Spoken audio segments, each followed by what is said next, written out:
He was known in the British 7th Division as Mad Jack, so reckless was his courage.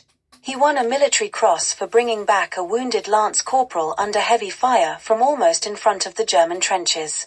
He was later recommended for the VC, after leading a small bombing party to retake a trench which had been lost by men of another regiment. Though wounded in the throat, he continued bombing until he collapsed, but, because the Germans later retook the trench, he was awarded another military cross instead of the VC.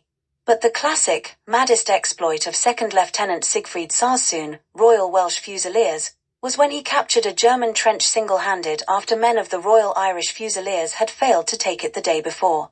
With 2 men giving him covering fire, he stormed into the trench, hurling bombs, and chased away the surviving occupants, before settling down to read a book of poetry.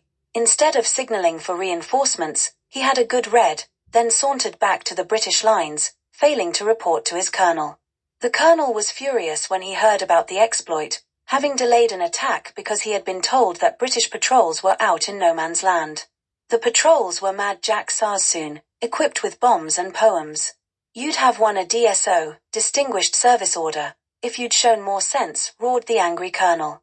How then did it come about that this born soldier, who seemed the happy warrior of storybooks, became a pacifist who went on strike in 1917 in the most dramatic way he could think of?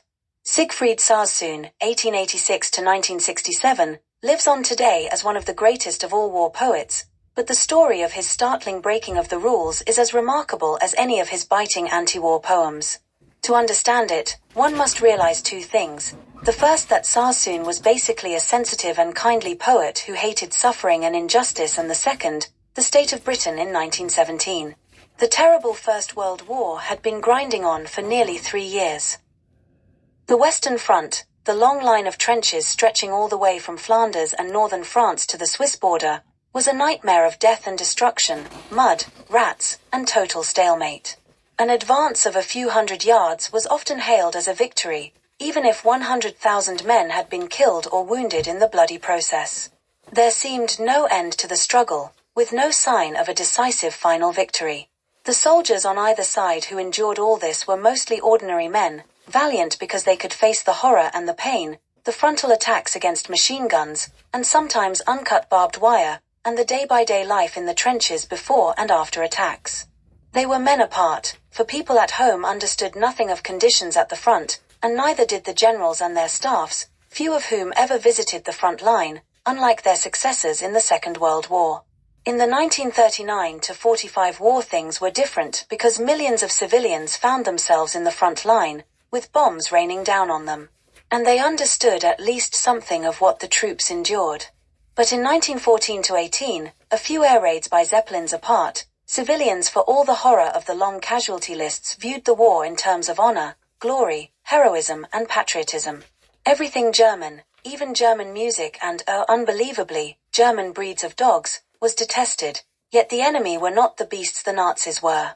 German and British troops rarely hated each other, they left that to the civilians. So it was that men returning home for a few days' precious leave often found themselves feeling totally out of place in a land of flag-waving, anti-German hysteria, war profiteers, and even well-meaning people who imagined that war was a matter of a clean wound through the heart and our gallant lads cheerfully attacking the bestial Hun. Of course, people were not all as simple as that, for half the houses in Britain were in mourning, so terrible were the casualties, but to men like Sassoon, the contrast between the war and the home front was sometimes unendurable. After his throat wound, he was sent to England to recover and, like many others, became daily more convinced that his comrades were being sacrificed for nothing. They had joined up to save Belgium, as they thought, and halt German aggression, but what were their aims now? The conquest of Germany? Surely peace could now be made, must be made if any young men at all were to survive. So he made his protest. He discussed it in advance with leading pacifists, men who had chosen not to fight at all, many of whom had suffered in prison because of it. They saw that a protest from a decorated fighting soldier might carry far more weight than anything they could do. They were generally despised.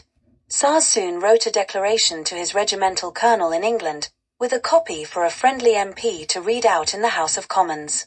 His soldiers' declaration spoke of a war that had become a war of aggression and conquest, political errors and insincerities for which fighting men are being sacrificed. I believe that I may help to destroy the callous complacency with which the majority of those at home regard the continuance of agonies which they do not share, and which they have not the imagination to realize. Then he sat back and waited to be court-martialed. A signed statement like that made quite a stir. No one could say it was written by a coward. But the result was a complete anticlimax. A minister told the Commons that Lieutenant Sassoon was suffering from shell shock and a nervous breakdown.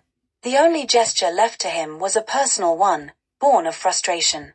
He tore his military cross ribbon from his tunic and hurled it in the River Mersey. As it floated away, he realized the futility of all he had done.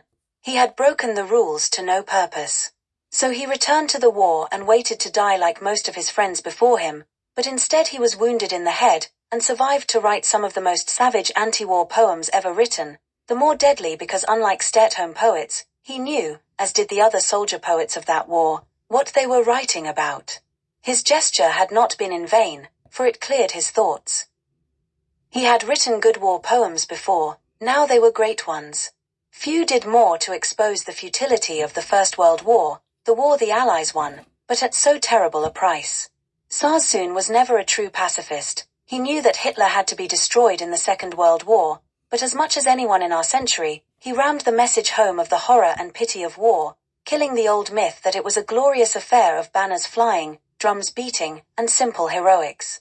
Not that he ever mocked heroism, the bravery of the ordinary man, but what he did do was vividly to show modern war in all its stark brutality.